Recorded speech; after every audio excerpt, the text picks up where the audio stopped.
Olá, meu irmão, minha irmã, estamos aqui mais uma vez em Porções do Evangelho. Esta semana, de modo especial, nós tivemos um Porções do Evangelho na terça-feira e este da sexta-feira.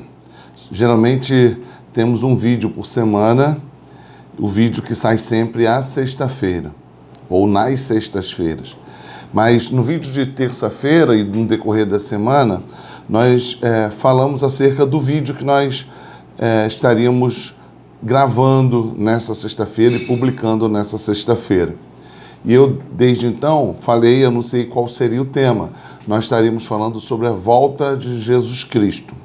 Ontem, na live que nós tivemos na igreja, estamos estudando o livro dos Juízes, eu já dei uma prévia de que o tema não seria escatologia.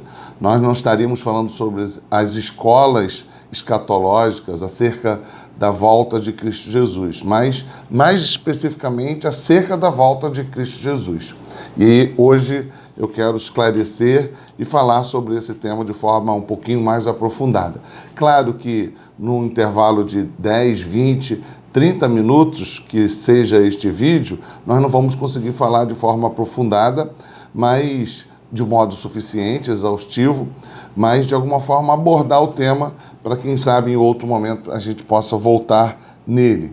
Primeira coisa que eu quero dizer é que existem algumas escolas, algumas correntes escatológicas acerca da volta de Cristo Jesus. Quero falar das três que são as mais clássicas, mais conhecidas.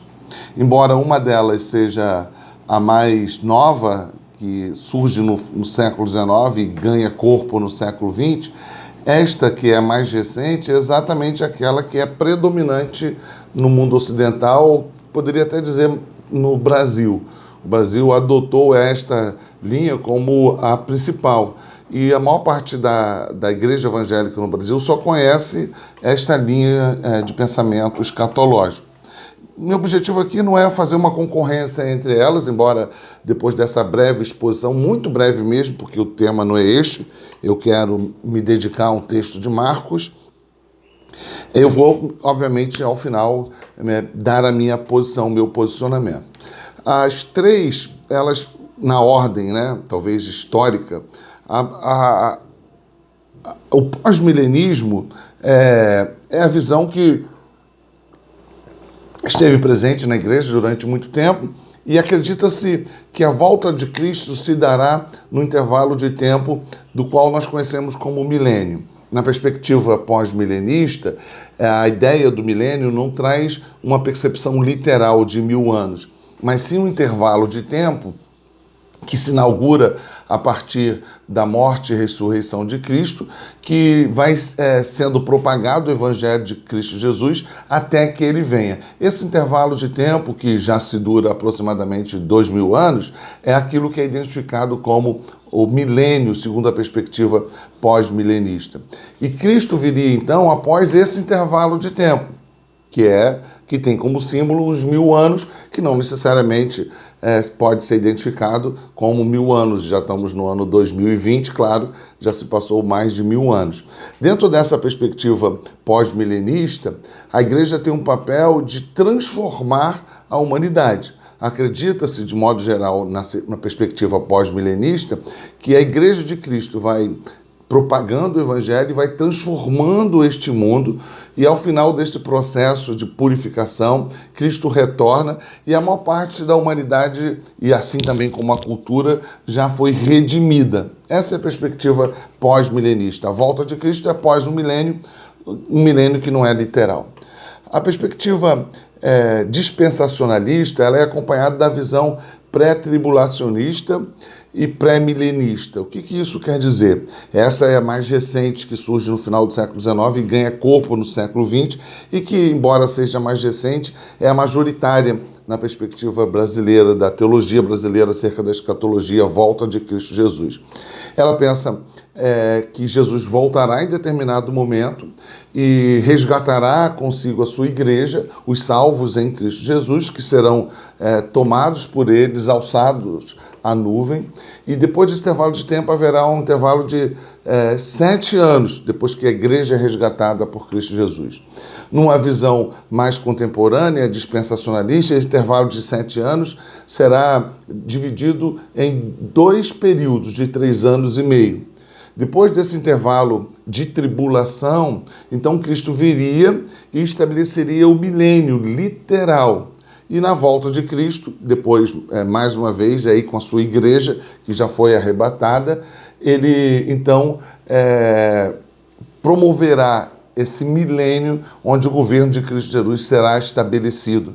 E depois desse intervalo de tempo do milênio, a eternidade plena, sem que haja nenhuma mais interrupção. Então, essa visão dispensacionalista fala de um resgate da igreja em qualquer momento, um intervalo de 7 anos de tribulação e depois o governo de Cristo no intervalo de um milênio, de 1000 anos. E ao final disso, o fim de todo o conflito, o fim de toda a possibilidade da presença do diabo e também daqueles que pecaram, aqueles que não aceitaram Cristo Jesus, tudo isso estará tendo como finalizado. E aí o processo eterno na presença de Cristo Jesus. E a visão que hoje é predominante entre a igreja reformada, assim pelo menos eu percebo, é a visão amilenista, que nega também a ideia do milênio literal, assim como pós-milenistas, mas que, de modo geral, não acredita que a humanidade vai sendo transformada e vai sendo purificada pela presença da igreja. Não. Assim como os dispensacionalistas, de modo geral, os amilenistas creem que o mundo está se degradando. E quando Cristo vier, isso será um ato somente. Não haverá tribulação e nem intervalo do milênio, porque o milênio já é esse período que nós vivemos, que não é literal. Eu, embora não seja um estudioso, um especialista, eu preciso me dedicar mais a esse assunto. Hoje, embora eu tenha sido historicamente alguém que lidou, com a maior parte da igreja no Brasil, com o dispensacionalismo, pré-tribulacionista, pré-milenista, hoje eu me alinho mais com a visão amilenista. Eu acredito mais que o milênio não seja literal e que a volta de Cristo se dará em algum momento estabelecido no decorrer da história e ele, num ato, tomará consigo a sua igreja e julgará o mundo para a eternidade no reino pleno de Cristo Jesus. Essa é a minha visão. Isso implica numa volta de Cristo sem esses processos que a visão dispensacionalista, pré-tribulacionista e pré-milenista prega e ensina, que é a visão majoritária no Brasil. A minha visão não. Cristo é uma visão amilenista, Cristo virá, julgará a sua igreja, julgará o mundo junto com a sua igreja e estabelecerá o reino eterno de Cristo Jesus, e os que forem condenados à eternidade longe de Cristo seguirão para o inferno. Bom, fiz questão de me posicionar para que você saiba qual é a minha visão. Estou aberto a continuar aprendendo e me confesso um não especialista no assunto. Mas o que eu quero falar hoje, já passados esses 8 minutos introdutórios, é acerca do que está descrito em Lucas, em Marcos. Eu quero pegar o texto de Marcos. Pode ser o de Lucas mesmo, né? Vou deixar o texto de Lucas. Eu ia abrir em Marcos, mas eu quero deixar o texto de Lucas. Que também esse texto está descrito em Lucas, como está descrito também em Marcos, como está descrito em Lucas. Eu vou ficar com o texto de Lucas, porque ele me traz uma perspectiva, uma informação que o texto de Marcos omite. Bom, o que o texto de Marcos fala? Eu quero que você atente a essa explicação. Fala, no capítulo 21, acerca de alguns aspectos históricos que estão associados à volta de Cristo Jesus. Eu quero falar neste vídeo acerca da volta de Cristo Jesus. Eu creio que Cristo virá. E Cristo, não importa de forma pré-tribulacionista, pré-milenista, Cristo virá e estabelecerá o fim desse sistema. Eu não quero discutir os processos, se eles serão pré-tribulacionista, pré-milenista. Não quero me deter nisso, porque isso é menos importante neste momento. Eu creio profundamente, plenamente, de forma absoluta, que Cristo voltará. E que essa expectativa da volta de Cristo está inaugurada a partir do seu nascimento, da sua morte e da sua ressurreição. E por que eu incluo o seu nascimento? Porque a encarnação de Cristo Jesus é parte integrante da presença de Deus encarnado entre os homens. O que eu quero dizer é que, para que ele tenha morrido, ressuscitado, ele primeiro nasceu. Então eu pego todo este evento do Deus conosco, do Emmanuel, do fato de Deus ter encarnado, tabernaculado conosco, como o estabelecimento do reino de Deus. O texto bíblico deixa claro que na presença de Cristo, no seu ministério, na sua morte, na sua ressurreição, está sendo estabelecido o reino de Deus.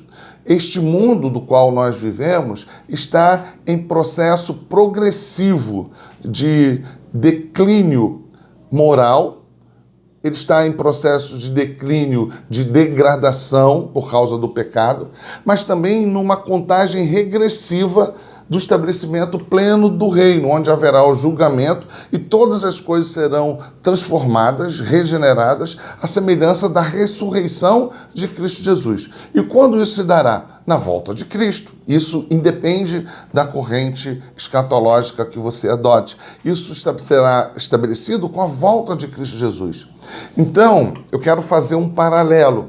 Assim como a humanidade aguardava a promessa de Deus, a promessa feita a Adão e Eva, do descendente que viria da mulher e que pisaria a cabeça da serpente, mesmo que ferido, e havia uma expectativa em cada criança que nascia, em cada rei que ascendia ao trono, em cada sacrifício que era levado como oferta provisória, em cada sacerdote que assumia o papel, o serviço, a liturgia sacerdotal, em cada profeta que professava as palavras de Deus, os oráculos de Deus, em cada um desses ofícios, em cada um desses momentos, em cada uma dessas circunstâncias, havia um apontamento para a vinda do Messias, do ungido de Deus.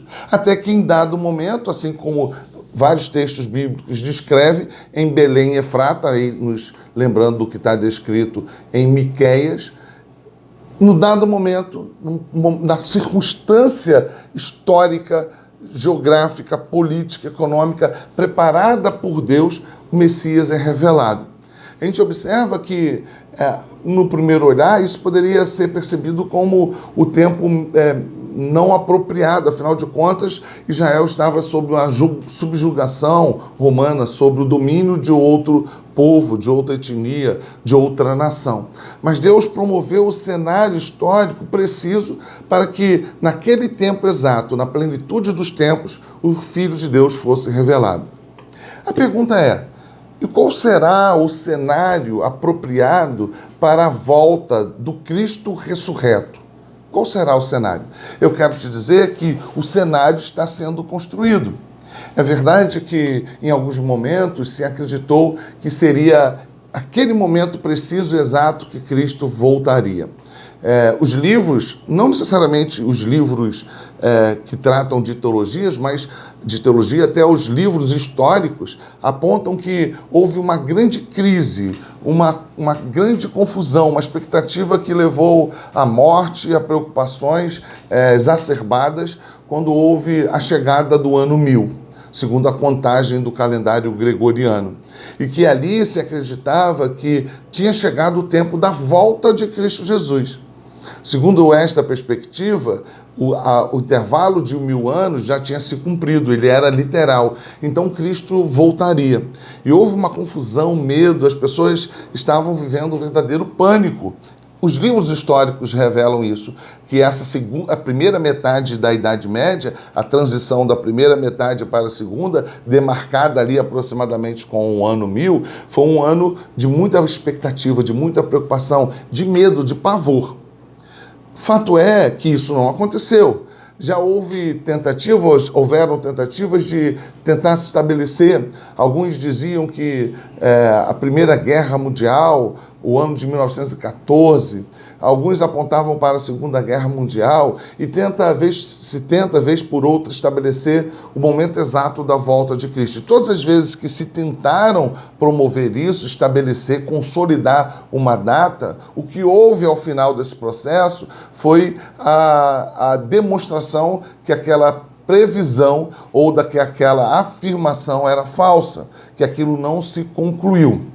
E longe de mim, eu não gosto de nenhuma tentativa, nem, obviamente, fujo de qualquer possibilidade dessa e nem me identifico com aqueles que tentam promover qualquer tipo de identificação da data, de estabelecer uma datação da volta de Cristo. Acho isso extremamente pretensioso, mas isso não quer dizer que nós, como Igreja de Cristo, não devemos olhar para o texto bíblico e olhar para os fatos históricos e perceber que Deus está preparando o cenário para a volta de Cristo. E o que eu quero perguntar ao final deste vídeo é: e você, como reage diante disso? Qual é a sua percepção a respeito disso? E para nossa análise breve, estou correndo por causa do tempo, eu quero me deter no que está descrito em Lucas 21. E eu queria que você acompanhasse comigo o texto, se você puder pegar a sua Bíblia. Eu quero que você pegue a sua Bíblia para que você me acompanhe. Eu estou chegando aqui a câmera um pouco mais para trás, que você me acompanhe. Eu quero que você perceba, colocando assim de lado, eu acho que fica melhor, né, para você entender, que Jesus vai falar basicamente acerca da previsão que ele está anunciando, da predição, da profecia que Jesus está apresentando, do ponto de vista de estabelecer algo que ainda não aconteceu, que o templo seria destruído. Nós sabemos que o ano 70 foi o templo da destruição do templo de Jerusalém. O templo foi mais uma vez profanado. E sabemos que daí por diante também houve uma perseguição que se intensificou. Perseguição essa que, desde o governo de Nero, a partir da segunda metade do primeiro século, a partir do ano 50, começou a se estabelecer uma perseguição a Israel, uma perseguição aos cristãos. Mas essa perseguição foi ampliada, foi intensificada a partir do momento que os judeus também começaram a ser perseguidos. E a perseguição dos judeus implicava, obviamente, também na perseguição dos cristãos, porque os primeiros cristãos eram judeus. E o templo de Jerusalém vai ser profanado e vai haver a dispersão. E note bem que no texto de Lucas 21, a gente vai ter uma informação ou informações paralelas. E essas informações, atente para a minha mão, por favor. Essas informações, elas terão esse processo. Ora, Jesus falará de algo mais adiante, apontando para a sua volta. Ora, ele falará de assuntos relativos, que é o tema central, da derrubada do templo e da dispersão de Jerusalém a partir do ano 70, quando se dá a derrubada e a profanação do templo de Jerusalém. Então, há um paralelismo que, em determinado momento, aponta de forma mais adiantada para a volta de Cristo e daqui a pouco volta para falar acerca da derrubada do templo e da dispersão que se dará. O tema central de Lucas 21, no trecho que nós vamos ler, é a questão do templo. O templo será destruído, os apóstolos estão elogiando a estética do templo, os aspectos ornamentais do templo, e Jesus insere o assunto falando da derrubada do templo. Este é o assunto principal. Mas o que fica claro, que nos parece que é a intenção de Jesus, é que, ao falar da destruição do templo, ao falar da perseguição dos judeus em concomitância a isso, a perseguição dos cristãos, ele também faz apontamentos acerca da sua volta. Então você precisa não se distanciar do tema central, a destruição do templo, mas atentar também que essa visão escatológica do fim desse sistema está sendo apresentada. E aí nessas entrelinhas você vai perceber que alguns aspectos serão apresentados. E esses aspectos eles estão sendo construídos no decorrer da história. Então, o que vemos é que o cenário está sendo preparado para a volta de Cristo Jesus. E eu quero que é isso que você atente comigo para o texto, para a descrição do texto. Versículo 5 de Lucas 21. Falavam alguns a respeito do templo, como estava ornado de belas pedras e de dádivas. Então disse Jesus: vede essas coisas? Dias virão em que não ficará pedra sobre pedra que não seja derribada. Perceba que a introdução do tema já fica muito claro. Está se falando acerca do templo e da destruição que ocorreria e profanação no ano 70. Vamos lembrar que depois disto, o templo nunca mais foi reconstruído. Hoje nós temos lá onde o templo existia, nós temos a mesquita de Omã, aquela mesquita onde tem aquela cobertura, né, aquela abóboda dourada. Ali temos onde era o templo de Jerusalém, aquela mesquita. E o que resta é basicamente aquilo que nós conhecemos como o Muro das Lamentações, que é um ponto turístico conhecido de Israel. E a partir daí Jesus continua falando acerca do templo, mas fazendo esses paralelismos que são às vezes mais agudos e apontam para a sua volta. E depois Jesus volta a falar a respeito do templo. Então perceba isso, em dado momento há um aprofundamento acerca do templo. E Jesus chega a falar a respeito da sua volta, da visão que ele está dando a respeito do futuro, ele aprofunda, ultrapassa o ano 70 e chega a falar acerca da sua volta. Então perceba. Perguntaram-lhe: mestre, quando sucederá isto? Isto o quê? Derrubada do templo, né? E que sinal haverá de quando estas coisas estiverem para se cumprir? Existem sinais, e a gente vai perceber que Jesus vai falar de sinais que têm a ver com a sua volta, com a tomada da presença de Jesus Cristo, o estabelecimento do seu reino. E que sinal haverá de quando estas coisas estiverem para se cumprir? Respondeu ele: vede que não sejais enganados, porque muitos virão em meu nome dizendo: sou eu. A gente pode perceber que Jesus morreu ali aproximadamente do ano 33, né, observando o calendário gregoriano, como nós falamos, o calendário que nós conhecemos, mas o que ele está falando é algo mais agudo. Ele não está falando só a respeito do ano 70, o limite ali já não é o ano 70. Ele está dizendo que virão alguns que se colocarão como ele, que se apresentarão como Cristo encarnado, o Cristo que voltou. Ele está dizendo, alguns se apresentarão de forma herética, de forma mentirosa, enganosa, se colocando em meu lugar. Muitos dirão, sou eu. E também chegou a hora. Não os sigais. Quando ouvirdes falar de guerras e revoluções, não vos assusteis, pois é necessário que primeiro aconteçam estas coisas, mas o fim não será logo. Perceba então que Jesus ultrapassa o limite do ano 70, e ele está falando a respeito, e a gente vai perceber isso no decorrer do texto, de coisas que ultrapassam, extrapolam o ano 70. E ele fala de revoluções. E quando eu leio isso, a gente pode lembrar de vários momentos onde a gente percebe revoluções intensas. E uma das coisas que eu lembrei é que um dos livros de um autor, de um historiador que eu gosto muito, que morreu recentemente, né, chamado Eric Hobsbawm, e ele chama uma coleção dos seus livros de As Eras. E ele vai falar as eras dos impérios, a era do extremo, ele vai falar de várias eras.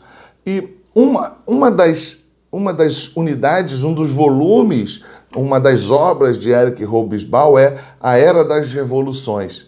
Eu lembro quando eu era estudante de história, né? O dinheiro era curto, pouco, e eu tinha acesso somente a algumas xerox, algumas cópias dos textos das eras escritas por Eric Hobsbawm. Mas o que fica claro no texto de Hobsbawm é que houve um tempo no final do século XVIII, que foi profícuo, foi exacerbado o número de revoluções. E ele historicamente, essas revoluções serão chamadas de revoluções burguesas. Várias revoluções que pipocaram na Europa e que deram início a tantas outras que continuaram acontecendo no século XVIII. Então, que aconteceram no século XVIII, refazendo o que eu falei, e que continuaram tendo reflexo, consequências no século XIX. Então, o século XVIII, final do século XVIII, início do século XIX, ele é marcado por inúmeras revoluções. Revoluções que mudaram a estrutura política e econômica da maior parte das nações na Europa, por exemplo. Eu não estou dizendo que Jesus estava se referindo ao final do século XVIII, início do século XIX, quando ele estava falando de revoluções.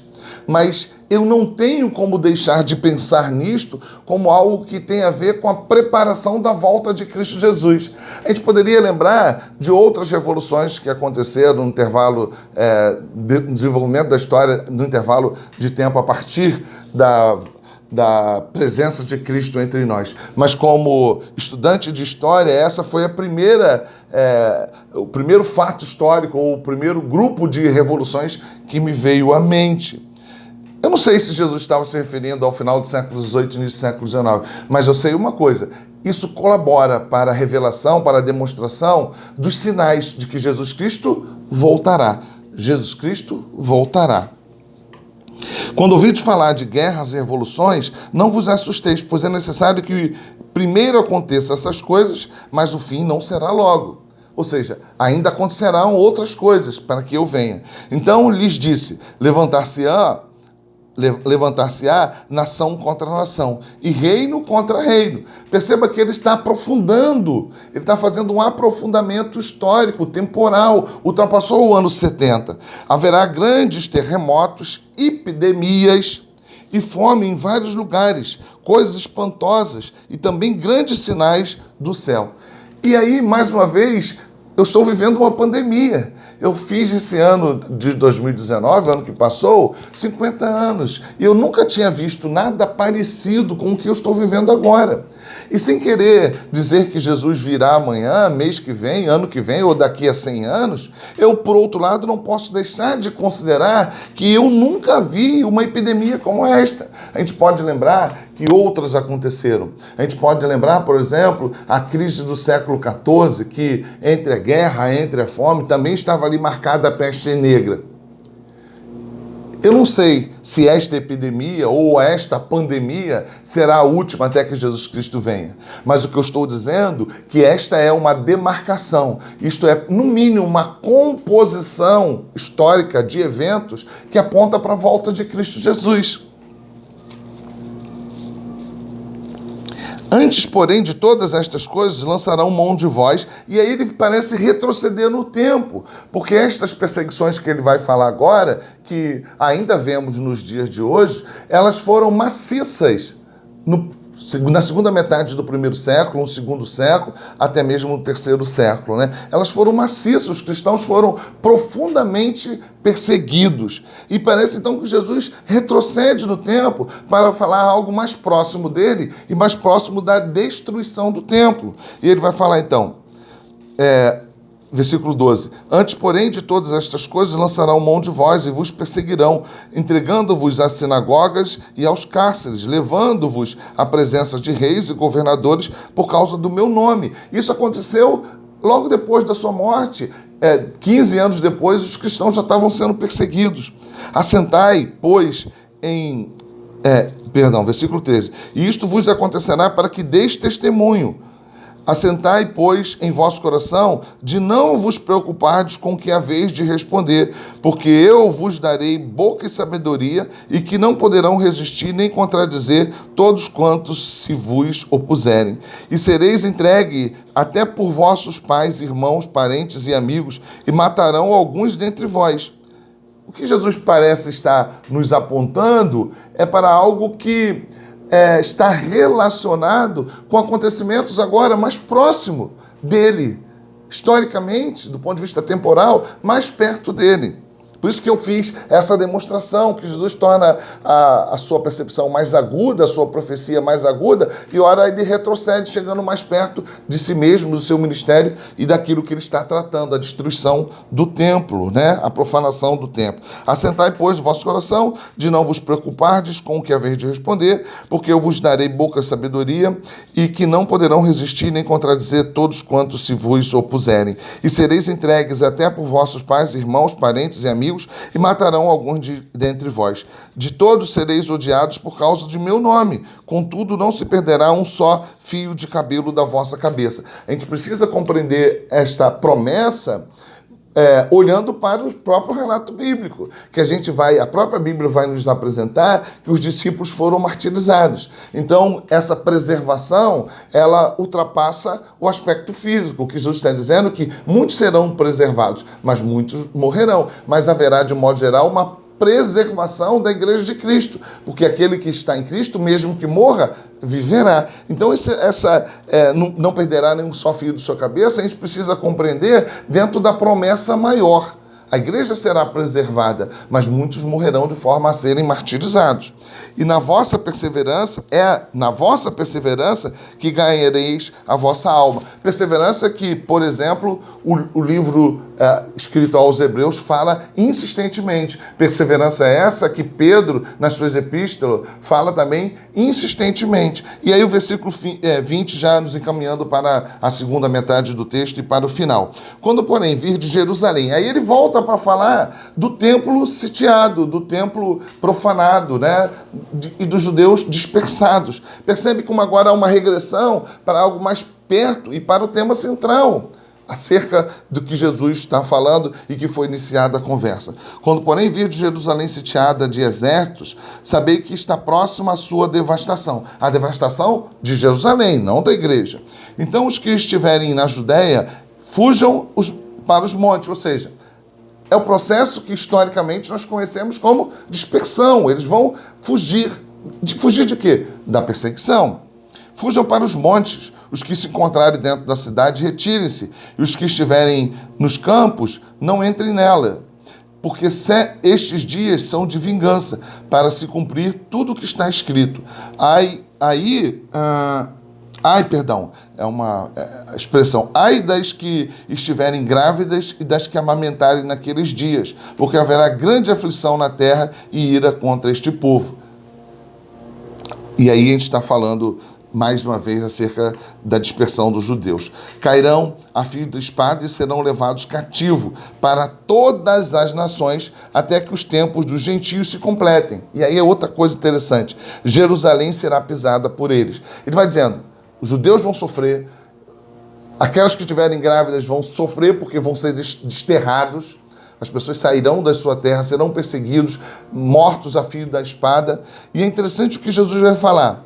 Cairão a fio de espada e serão levados cativos para todas as nações. Aquilo que nós chamamos de dispersão. Os judeus se espalharam pelo mundo. E até que os tempos dos gentios se completem. E é interessante isso, né? O tempo dos gentios se refere a quê? Se refere a duas possibilidades. E uma que é congruente, que junta as duas. Falando acerca do domínio dos gentios sobre Israel, ou até mesmo da propagação do evangelho entre os gentios.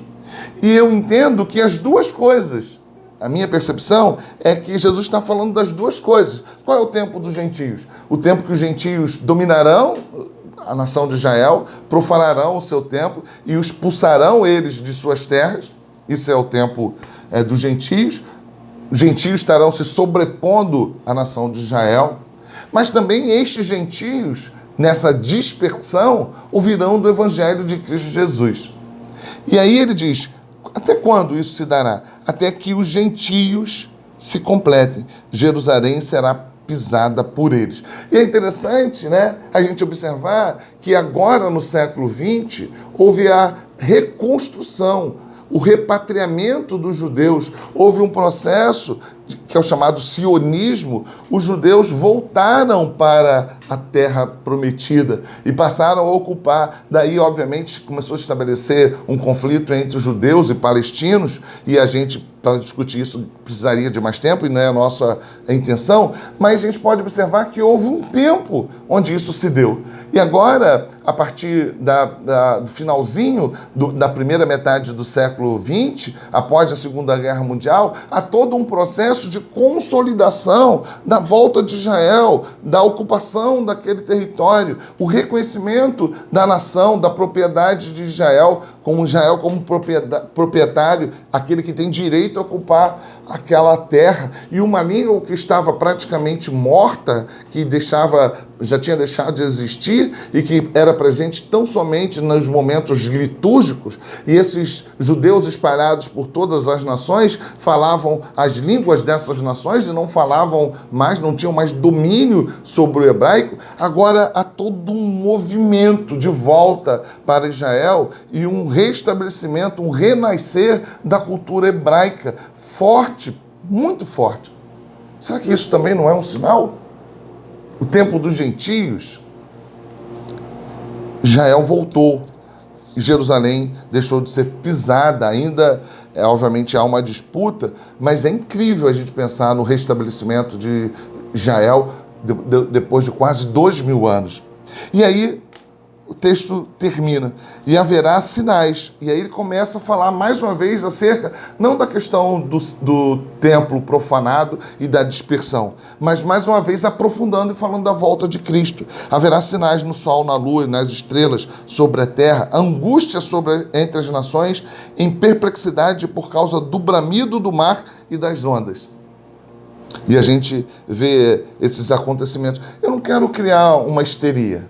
Eu não quero, e muito pelo contrário, eu não quero que você interprete este vídeo como se eu estivesse estabelecendo, está próximo à volta de Cristo, próximo dos próximos dias, nos próximos meses, nos próximos anos. Eu já disse, eu não me atrevo a fazer isso e nem gosto de me associar com quem se atreve a fazer isso. Mas precisa reconhecer que há um processo de preparação.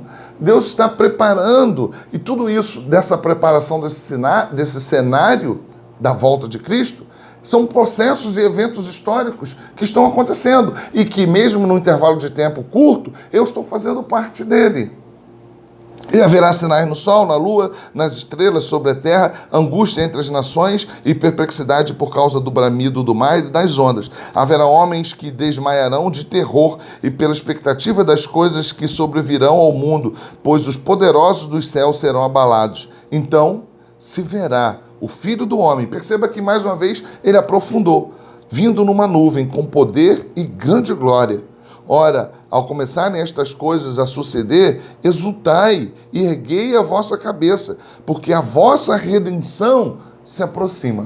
Eu quero terminar este vídeo na parte final dele. Aqui, um clamor para que a igreja de Cristo, é Cristo que está falando, que ela exulte e erga a cabeça, porque a redenção está vindo, está próxima. Ou seja, levanta a cabeça, olha para o céu, se alegre, Cristo voltará. Eu não gosto muito da expressão Cristo está voltando, que parece que Jesus está circulando, andando no caminho, que está meio perdido e ainda não conseguiu chegar no seu propósito, mas ele está vindo. Eu não gosto muito dessa expressão. Eu gosto da ideia da intervenção pontual, histórica de Deus na revelação do Cristo e na volta de Jesus Cristo. E eu posso te garantir uma coisa, Jesus Cristo voltará. Quando será? Amanhã, depois da manhã? Eu vejo sinais. Eu vejo sinais da volta de Cristo. Eu vejo sinais claros da volta de Cristo. O cenário está sendo preparado. Quanto tempo mais? Eu não sei. Mas a palavra de Deus, o próprio Cristo me comunica que eu preciso estar olhando para os céus, eu preciso estar exultando, eu preciso estar olhando com expectativa, com alegria. Mas a minha pergunta é, como que você lida com esta realidade? É real. Cristo voltará. Eu quero terminar esse texto, lembrando, lá no capítulo 2, eu não vou ler por uma questão de tempo, capítulo 2, a partir do versículo 25 de Lucas, desse mesmo texto, nós vemos dois personagens que viram a revelação do Cristo encarnado, sendo levado ao templo para ser apresentado. Simeão e Ana. E o que a gente percebe que tanto Simeão e Ana aguardavam a redenção de Deus na manifestação do Filho Jesus Cristo. E esta etapa do estabelecimento do reino de Deus em Cristo Jesus foi cumprido. E Simeão vai dizer assim, agora o Senhor pode me levar. Ana, a profetisa Ana, diz que ela estava feliz, alegre, porque ela tinha visto a redenção de Israel. Eles aguardavam o Messias prometido. A igreja de Cristo precisa aguardar a volta, o estabelecimento do reino. E aí a minha pergunta provocativa. Eu olho e vejo os sinais. Eu olho e vejo que o cenário está sendo preparado. Essa pandemia que nós estamos vivendo, ela pode não ser um sinal determinante para o estabelecimento imediato do reino de Cristo Jesus. Mas assim como vários outros acontecimentos históricos, para mim é claro que isso é uma composição do cenário. A indagação é, como você lida com esta verdade de que Cristo voltará? Você lida com essa verdade exultando, com expectativa de alegria para se reencontrar, para ver como igreja de Cristo, o nosso Senhor, o noivo que tomará a sua noiva para si, que tabernaculará conosco de forma definitiva. Você espera esta redenção, a plenitude da redenção. Já fomos salvos, mas ainda convivemos com o pecado. Ou você tem medo da volta de Cristo? Você anseia pela volta de Cristo? Você anseia para que Cristo estabeleça o seu reino? Ou você está entre aqueles que não volta agora não, Senhor, porque eu ainda preciso fazer algo? Você acha de verdade que existe algo melhor, mais satisfatório, mais prazeroso do que estar diante do seu Senhor?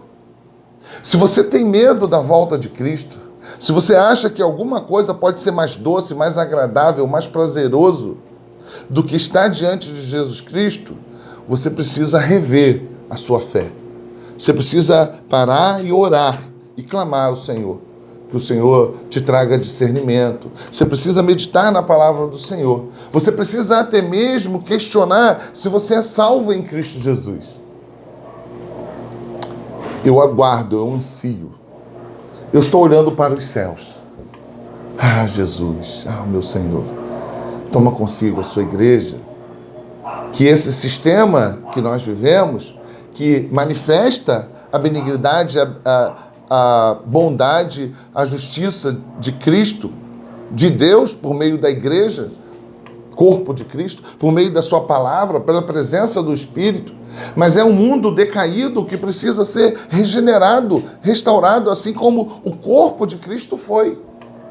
Você tem medo da volta de Cristo? Ou você almeja a volta de Cristo Jesus? Pense nisso. Não fique preocupado tanto com as correntes teológicas, escatológicas, a milenista, pós-milenista, dispensacionalista, tribulacionista, pré-milenista. Não estou dizendo que você não deva se preocupar com isso e não querer estudar, mas isso não é o mais importante. Jesus Cristo virá.